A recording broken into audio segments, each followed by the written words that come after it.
Greetings, chess friends. Today, we're going to talk about a player that gave Bobby Fischer a great deal of trouble.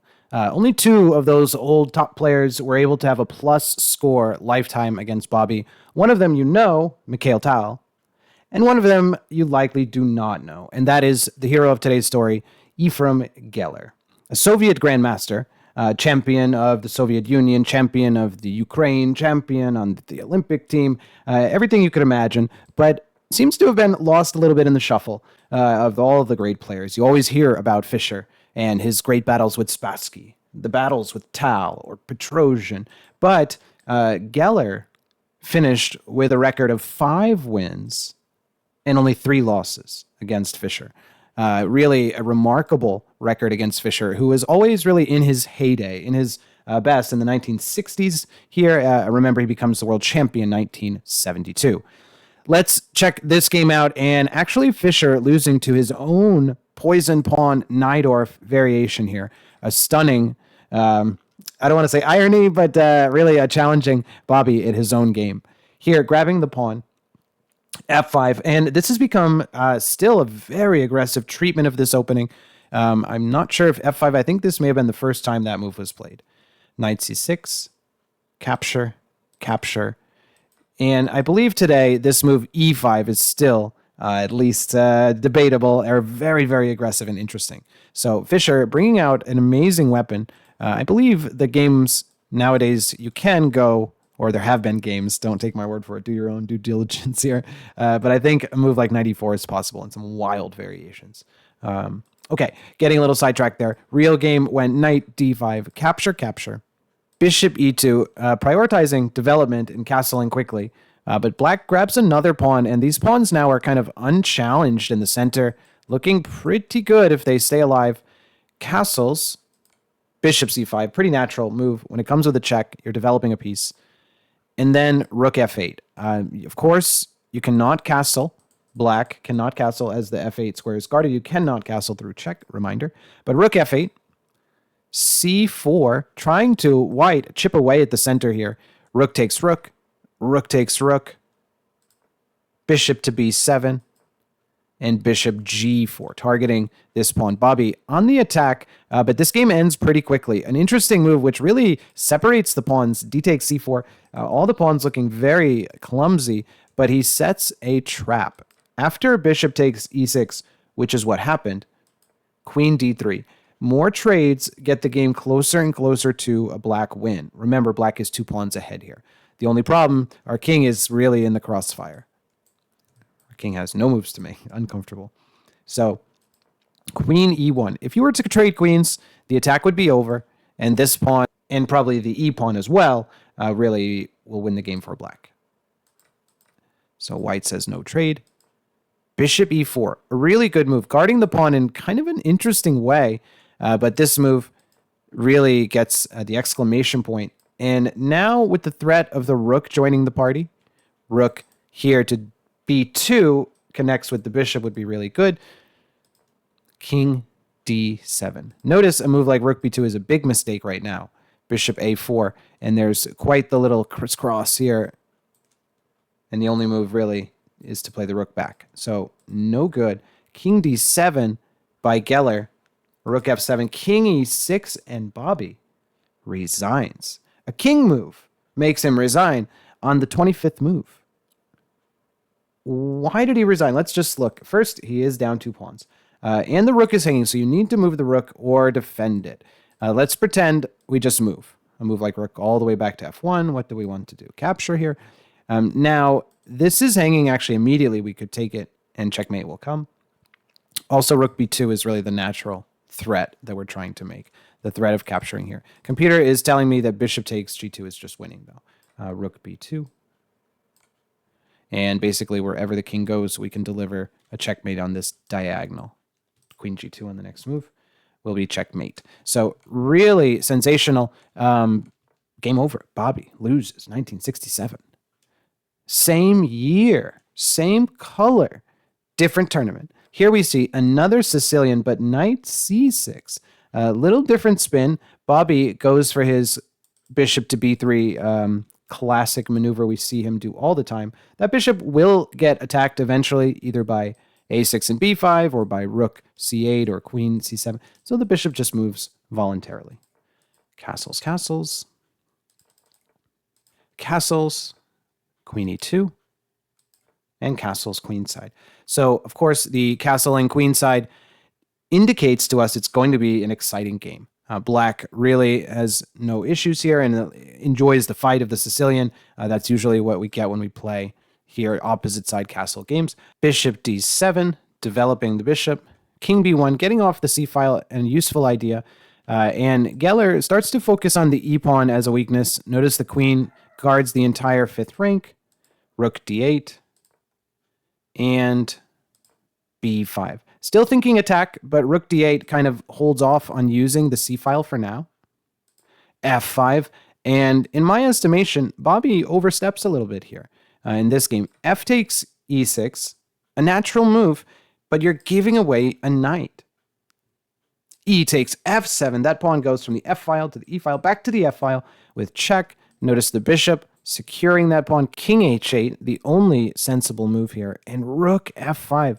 Really scary move, immediately attacking the queen. Geller plays queen b4, queen f1. Pressure here, mounting, sacrifices, nearly checkmate if that occurs. Geller moves the knight, knight takes e4. a3, a huge mistake here by Fischer. He seemed to get into these wild tactical positions in some of the games and really get out-dueled by Geller. Now here, the next move really natural, queen b7, we have to move. But here comes the move that really, I think, surprised him. Bishop a4. You cannot capture this bishop. Then queen takes b2 is checkmate. He goes queen g4, threatening checkmate himself. This is an all-out race to the king. Bishop f6. And I think Geller had seen one move more. Here, after rook takes, obviously, capturing here is super dangerous. But bishop takes b3, sacrifices on both sides of the board, and this game is over. Bishop takes b3, and here Bobby resigned the game. You are in huge trouble. Notice any rook move. Wait, we are in danger. We can move the rook, which threatens checkmate. Good luck. Mate on white. That is check, and pre-move. Queen takes b2, checkmate. Wow. So Geller had worked all of this out. 2 Najdorfs, 2 wins against Bobby, who was thought to be the master of the Najdorf here. Okay, let's see the next game. Going to jump in again now. Geller with the white side, and they play a Najdorf. These two battled it out in 3 Najdorfs so far, and Geller up 2-0 in that clash. I'll remind everyone that there were some draws between the two. A handful of draws, but again, 5-3 lifetime score. Geller out-duels the great Bobby Fischer. Gave him a lot of trouble. This game a little more positional. White doing well here. A nice move b4. I won't get into all the details, but if you take bishop b6, pawn c5, and white is taking over. Fischer says, no thanks. Rook c8. Bishop d6. Queen e7. And we get into this really feels like a dry game. But Geller, notice that maneuver. Up and over. Pointing straight at this pawn. I love this one pawn holds 2 concept. And white is feeling like this is an endgame where we can push. And he does. Rook takes d6. Rook b1. Again, really starting, everything turns around this pawn. Minor threat here. Checkmate. But that's easy to see. Takes on b7. You attack my queen. I attack yours. Notice there's no back row checkmate. If you had taken and take, there's no mate here. Bishop back to f1. White is better. Rook takes b7 is a creative move, but the game really could have been maybe a little closer here. But Fischer actually makes a big blunder here coming up. Capture, g4, and c5. White is winning this endgame. These 2 pawns are just too strong. That's really the bottom line here. a5, it's an interesting race, but the pawns are too strong. Maybe Bobby thought his king was close enough, but after d6, he was forced to resign the game. Some interesting variations, and I do want to show king e8. Now, don't push the pawn. You won't be really winning this game anymore after capture, capture, capture. Black has some chances here, maybe not to win, but potentially draw. Interesting, but the best move here I thought was really cool. Bishop d1, keeping an eye, and then g5. I love this type of move. Put the clamps on all of those kingside pawns. This pawn isn't going far. We're standing in the way. This pawn isn't going far. We're covering the next square, and white can do as they please. So a really nice one. D6 was the final move. Geller, 3-0. Let's see the next one, and it is another Sicilian defense. Geller goes with knight c6. I promise these are not the same games. These guys just like to battle it out. Geller had great knowledge of the opening, an advantage that Fischer also usually had over his opponents, but Geller, again, just the combination of things. Hard to say why one player really has your number, but I would say a combination of the style and the openings they played. Okay, here we are, another Najdorf, and b5 is not going quietly anywhere. He plays Fischer e5, but we have to ask, what if he capture? After knight takes e4, black grabs a central pawn. The white king is still in the open, and black has a comfortable good position. So the game did go e5. Bobby takes the most aggressive route, as usual. Knight d7. It looks like really black has a more passive position. But once the queens go, that's okay. Black is doing just fine here. Captures. White is technically up a pawn, but it's not super comfortable. Bishop a6 pins the knight to the rook. Bishop c4 and rook b8. So black down a pawn, really putting the pressure on. This knight is under attack. And Geller had this brilliantly planned out. Knight captures a4. Now, I want to actually do some real analysis a little bit here. Don't get scared away on the rook and pawn endgame. I find this to be an incredibly important part of chess. And here we do go into the rook endgame in just a moment. Capture, capture, capture. Okay. So we lose one pawn. And here we are in a rook and pawn endgame, the dreaded rook and pawn endgame, where we have one extra pawn. And our opponent putting up as sturdy a defense as can be. It's Bobby Fischer. But black does have the edge here, and you'll have to use some tools to do it. First of all, cutting off the king. Notice we kind of draw a line in the sand, and we don't let their king participate in the game. Very important chess concept. Obviously, we're going to need to use our king, and this pawn on e6 is the one which is going to go because it's the only one with a clear path. Why would you focus on the others which have obstacles in the way? So let's see how it goes. I'm going to go a little faster, but I did want to just kind of touch on this as a critical part of the chess game. You improve your endgames and your rook endgames, you will improve drastically at chess. Here we go. Capture, capture. Here's an important moment. The more pawns that exchange, the closer the game gets to a draw. If king takes, rook takes, there'll be only one pawn left, and that will be a technical draw. Of course, Bobby could hold it. Geller says, no, no, no. Wait a minute. I'm not giving up the pawn, getting down to one pawn endgame, holding on to everything. We're going to do it my way. We're going to do it a little slower. Check. And e5. That pawn is now guarded. And actually, we're threatening rook takes g5 now. He takes it. Big, big difference here. Bobby moves the rook. Why not take the pawn and get down to this? King and pawn endgame. You have to know these endgames, folks. King h5. Obviously, this is the pawn now. And king h4. This is a winning endgame. We're going to be able to push the pawn. Here, let's play g5. And here, very important moment. One move wins and one move only. Opposition. King g4. Whichever way the white king goes, we go the other way. Okay. Little side note there if you are a more experienced player, but just have to ask. This pawn is not hanging. Otherwise, we basically took this pawn for free, and white just moves. Bobby in trouble. Here, same story. If you take this pawn, rook e1, trades the rooks, and it's over. Know your king and pawn endgames. Rook f5. And notice we've kind of regrouped everything, coordinated our pieces. A little shuffle. Of course, black doesn't want to draw. Gets the rook behind the pawn. That's another important concept The pawn, in other words, is, let's call it the wind in the sails. It's really supercharged when there has a rook behind it, pushing it along. So keep that in mind. In general, attacking or defending, rooks go behind passed pawns.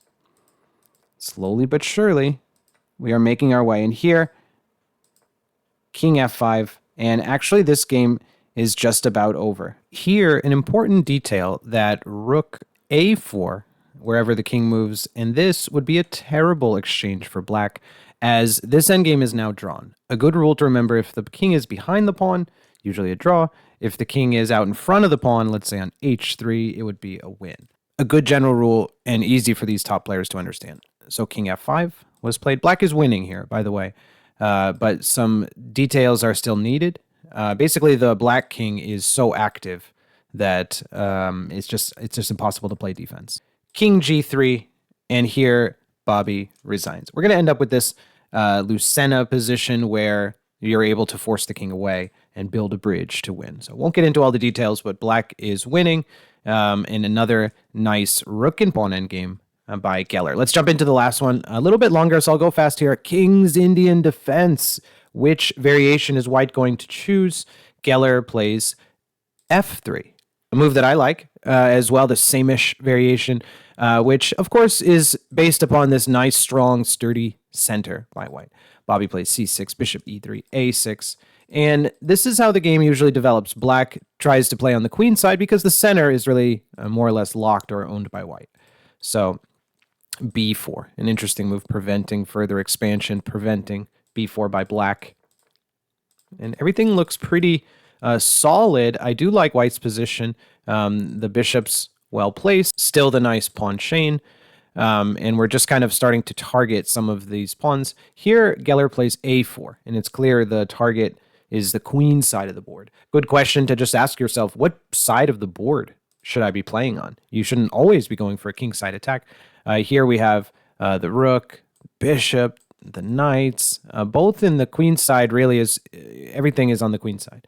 So knight b6, and a series of exchanges here as we're getting closer to a potential endgame, in which really hard to say. But here's the key moment: bishop takes h3. Really good awareness here by Geller. A scary move when a player, especially like Bobby, plays that sacrifice if you take it.